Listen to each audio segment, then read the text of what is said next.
Welcome back to the channel, guys. I'm so excited to be back. I know I said I was going to get this Phi Phi video out to you. I had to go to work, had to do some work and stuff, so it took a little longer than I expected, but here it is, Phi Phi, Maya. You're going to see it in all its glory and beauty. I'm excited to get that out. If you haven't subscribed, we're probably going to Malaysia next. So we're gonna get out of the country. We just came back from Vietnam, which was cool. I didn't really do a lot of video shooting there. I did make a short. If you haven't seen that, go ahead and check that out. But how do you get to Phi Phi? So there's a couple options. You can fly down to Phuket. You can go to Krabi. You can go from Koh Lanta. You can go from Koh Yao. They've got ferries from all these different places that can get you to this island, beautiful island. For us, we actually came from Phuket, which landed us at this Resada harbor. So if you are trying to basically get tickets to the ferry, my recommendation is try a website called One2Go Asia. You got two options. You can do a speedboat or you can do like a slow ferry. It's about a 2-hour difference. Well, actually, it's about a 1-hour difference between the two. The speedboat's an hour and the other one's 2 hours. So it's your choice. Speedboat's probably going to be a little bumpier. The ferry's usually pretty straightforward. As you can see, this is what it looks like. Everybody gets a life jacket, and hopefully you never had to use them. If you see my video from Koh Tao, which I'll put the link up here, that ferry ride back was rough. And it was a speedboat as well, and it was a 2-hour ride, and it was rough the whole way. I mean, it was pretty bad. Luckily, this is a pretty short trip. It was only about an hour to get out here to Phi Phi. Pretty easy. It was a sunny day, so you kind of want to plan that right. If you can have anything to do with that, you definitely want to plan it correctly.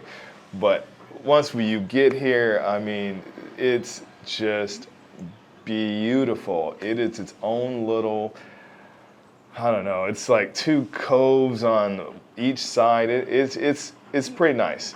And fun fact, there is no vehicles on this island. You will basically just be walking with your luggage to your hotel from wherever you land on the island. So this is the Phi Phi Princess Resort. We stayed there a couple of nights. And breakfast was included. It's about 100. It was 90 bucks a night with breakfast. I mean, you can see the room. This is basically a regular deluxe or something like that. Nothing fancy. The bed was kind of hard. I mean, nothing to brag about. But it had one thing which is very important a lot of times. It was location, location, location. So. And yes, there is a water bottle in the toilet that was there when I got there. But enough about that. This is the pool, nice accommodation. Like I said, for the most part, it was good. I would recommend it again. I would stay there again. I think we found some better options as we walked around the Phi Phi Island that I probably would explore next. I haven't looked at their prices, so I'm not sure. So that same day, we got a chance to get our first little diesel boat ride out of Phi Phi, and we went down to a beach called Long Beach.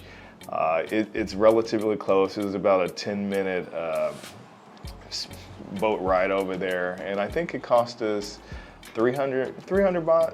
So was it 300 baht? Yeah, maybe it was 150. It was like 150. It wasn't much. It was less than $10. So it gets you over here. It's a little small beach. It's not too far. We didn't want to go too far the first day because we knew we had the big day the next day, which is Maya Bay. I don't know what else to say about Maya Bay, but it's definitely everything people say it is, and I can vouch for that. As you can see, the cost is about 400 baht. Foreigners with kids is 200 baht, so for you to translate that would be about $12 US. And for kids, it would be about $6. So that's what you should be expecting per person. But once you get here, let me just say, I mean, so far, Koh Tao and Maya Bay are absolutely the best beaches I've seen in Thailand. I mean, this could give you a run for your money on a lot of beaches in the world.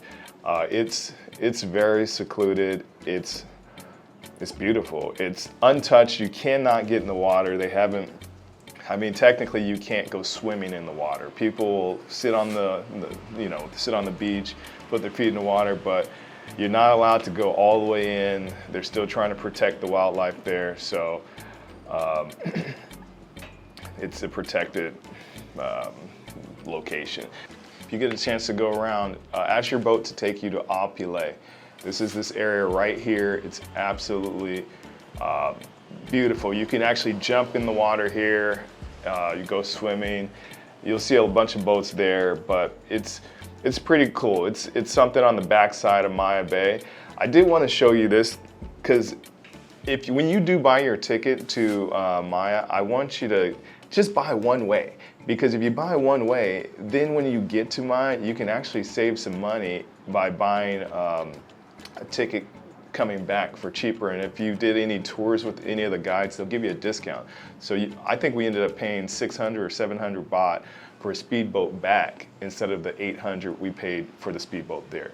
So something to think about as you plan your vacation out here in Thailand. So is it worth it? Yes, it's worth it. I think Maya Bay in itself makes a trip down to Phi Phi worth it because it's easily one of the best beaches I've ever been to, and it's very competitive when I say number one. Definitely a spot you want to get down to. Spend a couple of days here. I mean, there's not a lot to do on the island. There's some small bars here and there. It's not a real big party scene. Most people are in bed by, I don't know, it seemed like about 9 o'clock. It got kind of quiet outside. So as for food, they've got your American restaurants there, your Burger Kings, your McDonald's. I wouldn't go way off and say the food was excellent there, but it's an island. Everything is pretty much brought over. There's no cars. It's different. It's very different. I just want to give a shout out to another hotel, the P2 Wood Loft. There's another hotel we were going to stay at. If you're looking for cheaper accommodations, it is right in the middle of Phi Phi-ish too, so it's in that central location. There are some other branches, there's some other areas you could stay in where you have to take a boat to go to the hotel. Those are other options too, but we just kind of wanted to be in the central part where everything was at, and so the Phi Phi Princess was perfect for that. So something to think about if you're planning your trip out there. But if you guys have any questions about Phi Phi that I didn't think about or didn't cover, let me know. The prices are pretty much the same as Thailand, all of Thailand. It may be a little bit more expensive, but not very much. And very affordable. Like I said, you're in Thailand. It's only thing you're going to be paying for. The money is going to come in the boats. The boat guys are making money, so that's where the money's at. But you know, they're burning gas, and gas is expensive nowadays. So if there's anything I didn't answer your questions, put it in the comment. If you like the video, hit that like button. And if you haven't subscribed, like I said, we're planning on going to Malaysia next. And I look forward to that being the next video. I may do a Bangkok video in between that. We'll see. But until next time, Mr. Black Adventures.